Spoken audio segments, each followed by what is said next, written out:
still this morning on ITV right there. I know we'll be moving on to another segment right there while we try to make that connection with Nigeria to talk about it. But this time we should talking about the screening conducted yesterday by the Senate and also the appointment of two ministers for Ministry of Youth right there. Some precedented we are having two ministers in the youth department right there, talking about the Minister of State and also the main minister. And joining me this morning to look at expectations from the youth minister is Malam Ahmed and Mohamed Sule, a media and public practitioner and a public affairs analyst. It's a pleasure to have you this morning. Good morning. Good morning, viewers. Really interesting talking about the appointment of the two youth ministers, and it happens to be under the age of 40. A lot of people will be wondering, is it because it's youth ministry? That's why the federal government decided to have the ministers that are two youth ministers that happens to be under the age of 40. What do you make of this? Thank you very much. As you are aware, the youth of this country have always looked forward to having someone from their constituency being at the helm of affairs of their development.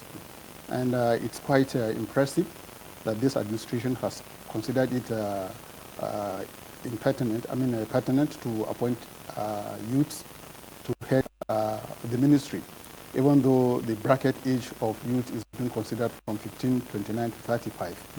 But the ages of the two ministers that we have are very okay, considering the fact that we've been having elderly people holding the affairs of the youth ministry. So I think it's a very good development. But a lot of people are also concerned that because we've been talking about giving youth a role of place in the scheme of things. But we've had instances where people who claim to be young, who have headed some offices, have failed to deliver. We have some states where we have young people manning the hems of affairs, and they are young, but they have failed to deliver. That is the fact that we have a young person is not a guarantee performance. Yes, that is one side of the analysis, because the country is in its developmental stage. And so we may have cases of youths being given opportunity to run certain organizations and have not to deliver. But we progress I'm quite sure that we're going to have youths in this era who will deliver on the expectations of the country, on the expectations of the youth, and then Nigerians generally. Like you know, these ministers that have been appointed, they have performed well, creditably well in the past, in the positions they held, and which have been used as yardstick to appoint them. So the expectations are that they will deliver. Let us be optimistic, let us be positive in the ability to deliver what is expected of them. Okay, let's take a look at the two youth ministers. The Minister of State, Honorable Ayodele Olawande, and also Jamila Bill also coming in right there. A lot of people say these are greyhounds. But get to that. The youth ministry has not really been enjoying much support from government past. Besides major thing which have National Youth Service Corps, NYSC, which takes a chunk of their revenue.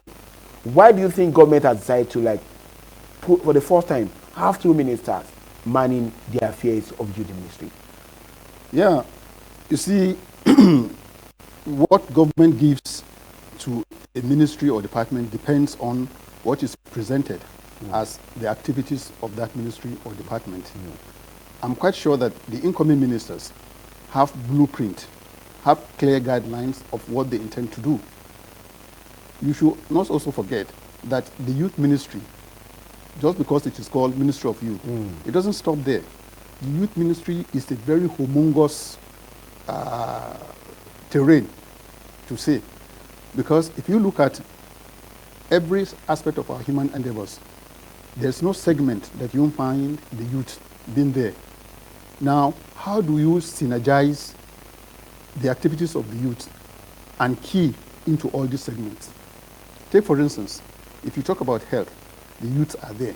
If you talk about entertainment, we have the youth there. If you talk tourism, is it transportation? Is it housing? All segments of our human development, you have youths participating actively in those areas.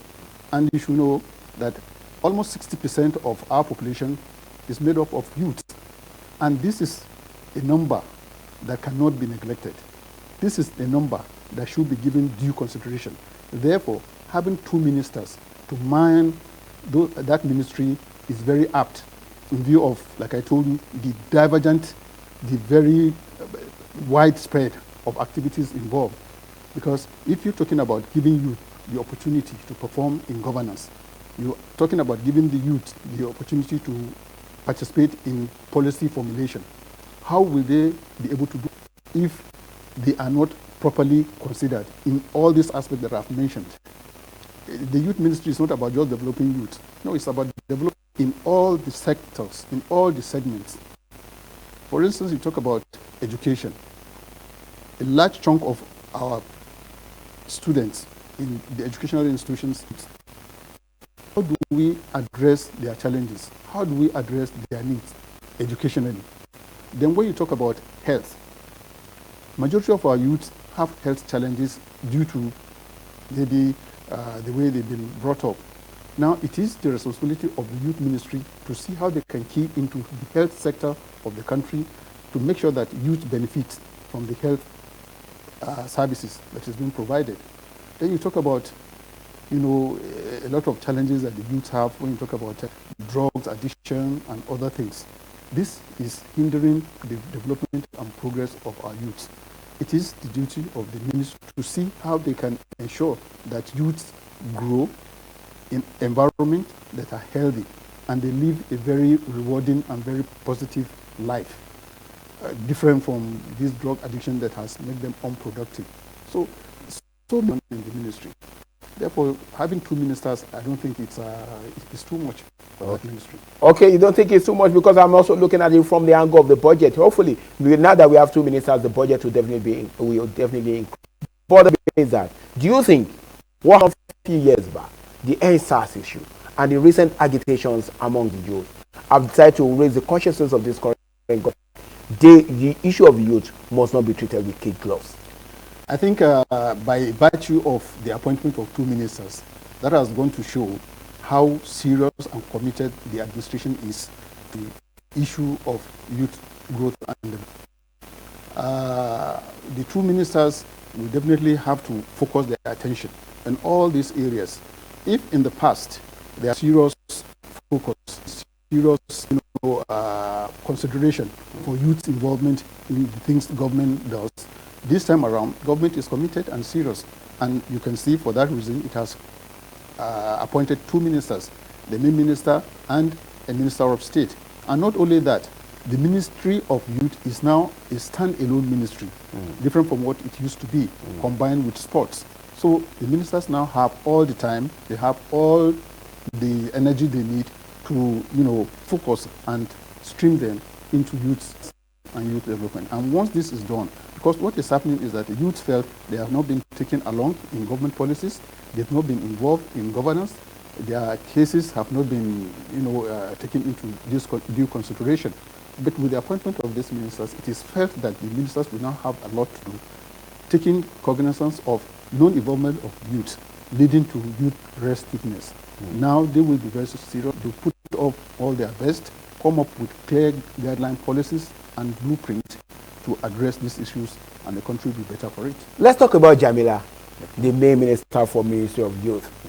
Looking at her antecedent, she happens to be the daughter of the former Minister of Sport, talking about Mr. Ibrahim B. Now she's coming in. Most of the areas she has worked in the past is more of health-related issues. Even when he started as special advisor to the Commissioner for Health in Kwara State, was also a health-related issue. And she also happens to be a doctor. Now she's coming. The biggest portfolio when it comes to national issues she has ever handled was being a leader for APC Young Women Forum. Looking at her antecedent, does she has the wherewithal to be able to man the youth ministry, considering the recent issues happening concerning youth in the country? Thank you very much. If you look at her resume, after obtaining her doctorate degree, she went to the United States to study what has to do with management and leadership. That has equipped her to a certain extent. And coming back home, participation in the areas she has worked with the governor of Kwara State and being involved in the humanitarian services of delivering services to the northeast region that has been ravaged by insecurity. So she has participated there, and she has seen the involvement of youths and what the youths have suffered in those areas. And don't forget that even when she was with the state governor, there are so many divergent areas she has handled, like things that has to do with the SDG. Now the SDG goals are very diverse, involve youth. So she, I believe, has participated in service delivery, which is very key. So it is not the issue of the doctor, but that when they were talking about what she did, it wasn't talking about her being in the hospital or treating people, malaria, injury, this and that. No, she's been involved with humanitarian services, which has to do with delivering services, health, welfare, and other care services that the people need. And that period, she must have gotten in contact with youth and have seen their challenges. And don't forget, like I said, 60% of our population is made up of youth. So the areas she has worked and her contact with the people, as she has done, definitely she has come in contact with, and therefore she is armed to understand what is happening within the terrain of the youth and is equipped to be able to deliver and address those challenges for the betterment of our youth in the country. When we're talking about the betterment of our youth, the former Minister of Youth and Sport, talking about Sunday Diary, raised the consciousness of Nigeria on the role the youth have to play in this scheme of things. And he came up with so many programs, the DEAL initiative, so many youth-oriented programs. They are being able to make the federal government committed to releasing certain amount of money for you to be able to access a fund to be able to do something that can gravely engage them. Looking at it right now, will you not say for Jamila for her to step in? Yeah, you see, the minister, like you said, blueprint and his vision and ideas, and came up with all these things. I'm quite sure that with the coming of Jamila, she's also going to come up with her blueprint. She has all it takes of getting to know what issues are involved in youth development. And don't forget, the government also have a document which they call the National Youth Policy. And this is a document that entails the guidelines, the directives, the vision mandate of government in terms of youth development. She's going to key in, which has very comprehensive package on what needs to be done in terms of youth development. What I see her doing actually is for her to first of all study the demography of youth in the country in terms of population, in terms of gender, in terms of those in the educational sector, in terms of those in businesses, in industry, in sports, in entertainment, and then see where do they have challenges in performing optimally well. Because what is key as ministry is provide the enabling environment for whatever program and policies government has to be able to succeed.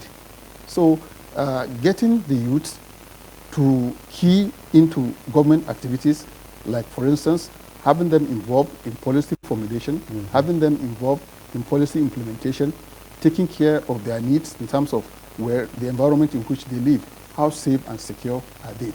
And when we talk about businesses, we know we talk lots of unemployment of the youth. Yes, exactly. This has to do with job creation.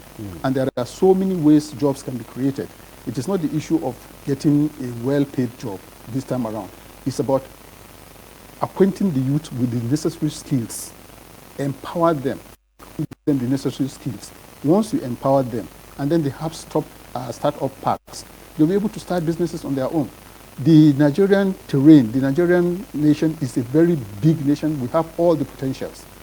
The youths are very, very capable, very resilient. So all they need is a guideline. All they need is to be shown the direction, to be shown the way, given the enabling environment to, and abilities to contribute positive development of the. So I think if these things are put into consideration, and then she has a print of what categorizing the youth, their needs, their challenges, and then addressing them. And don't forget that government alone can't do all these things. There will be need to include developmental partners. Yeah. Don't forget that we are of the ECOWAS, Yeah. we are a member of the African Union, Yeah. and into the United Nations. So they all have charters that has to do with youth.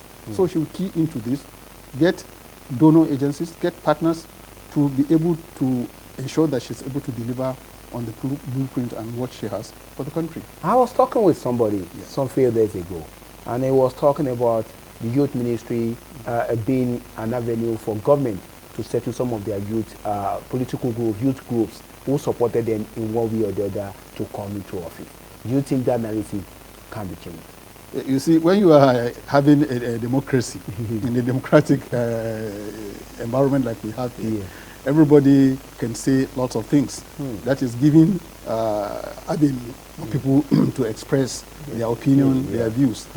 Our opinion or views expressed by people may not necessarily be the right thing. Well, if that has to do with people who have helped government to come up and they are given something, that I don't think is a problem, because they are also part of the country, and so if they benefit from what government does, it's not a credit. I don't think that specifically the youth ministry is meant to do that. They have a lot of things to do, and they have very wide people to attend to. So it is not true that that youth ministry is a conduit pipe to settle political allies youth-wise. No, it has to do with the general commitment to develop the Nigerian youth, generally, irrespective of where the youth comes from, irrespective of that youth political alliance and whatever you have. In the light of changing circumstances, especially with the equation and the youth across Nigeria being able to galvanize themselves, and looking at the caliber of people that have been appointed, that may likely be coming in as the Minister of Youth, and also Minister of State for Youth. I'm talking about Adili Olawande and also Jamila Bio. You are to advise, to put into consideration from your experience and what you've seen happen around Nigeria. What are the areas that you think they should be focusing on that can really help to reduce the level of agitations among the youth? Thank you very much. You see, when it comes to youth development, there are fundamental issues to consider. Remember, when you're talking about the youth, they have already graduated to the age of 15, 29, 35, like we've been saying, or like we've said. But then, know that the youth come from a family. They come from nucleus family. So what is the foundation they receive from whom? Therefore, parental or societal upbringing of our youth is very key, because it is like what is happening. Maybe you have children who do not have proper foundation at primary school level, and the foundation also at the secondary school level is weak.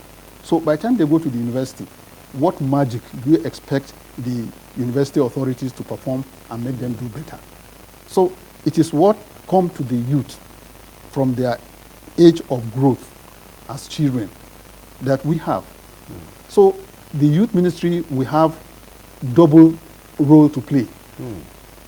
First of all, those youth that have derailed, maybe due to societal problem, family, poor family upbringing, will have to address that issue of mainstreaming them or bringing them into the proper platform to be able to perform optimally in the society. Then when you talk about the other youth, I think what is causing this agitation has to do with unemployment. If you have something to do, you are engaged, you will not have time to start thinking of causing problem. So the most important thing is, first of all, ensure that the youth are empowered, like I've said earlier. Give them skills. The youth are so many. The Nigerian system, Nigeria as a nation, we are what I would call a retail population. What do I mean by a retail population? There's no goods or services you produce that will not sell because of our population. We are so give this youth the opportunity to be empowered. Give them the necessary skills. Train them.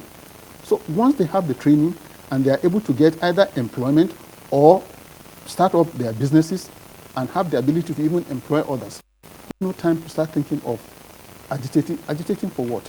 You are already empowered, you are skilled, you are employed, you are gainfully doing things to contribute to the growth and development of the country. What time will you have to start causing for agitation? So the main important thing is to give the youth that enabling environment to be empowered, to be trained, to have the skills, and then work. And once that is done, that will be the issue of agitation will be a thing of the past. And also, don't forget, like I've said, let them be involved in policy formulation. Let them be involved in governance, like the youth now, because I will consider the two ministers as youth. Yes. Now they are involved in governance. Yeah. Now, this will give them also the opportunity to know where it pinches as far as the youth growth and development is concerned, and then we'll be able to address those issues. So if the youths, when the policies are formed, they are part of the policy formulations. When governance is being done, they are also partaking in governance. So they will have no room to come and challenge government, because when the policy is being formed, they are taking into consideration their interest, is being addressed, and they are also part of it. So they will have no room to agitate or commotion. So it is the issue of leaving them unattended to that is responsible for whatever agitation you have. Just before I let you go, do you think the youth are in safe hands with the two young ministers, Jamila Bill and Ayodele Olawande? Like I've already said, you can confidently be sure that, yes, in view of their pedigree, their performance, and then all they have done so far in their past engagements. So they will be able to do well, and the government is right for having given them that opportunity to perform as Minister of the Federal Republic of Nigeria. I must say a big thank you to you for joining us this morning to explain the appointment of the two youth ministers who are supposed to fall under the age of 40. And it's unprecedented in the history of Nigeria to have ministers who are that young coming into the scheme of things. But let's hope that they can find the fortune of the youth, and just like you said, gainfully engage them, empower them, and create some opportunity so they can be on the same level with youth of other countries. So we have the kind of situation whereby we think our youth are less or compared to the youth of other countries. And then that would definitely be good. We'll continue to talk, have this conversation as we're looking for of office of the youth minister. Thank you so much for joining us this morning right here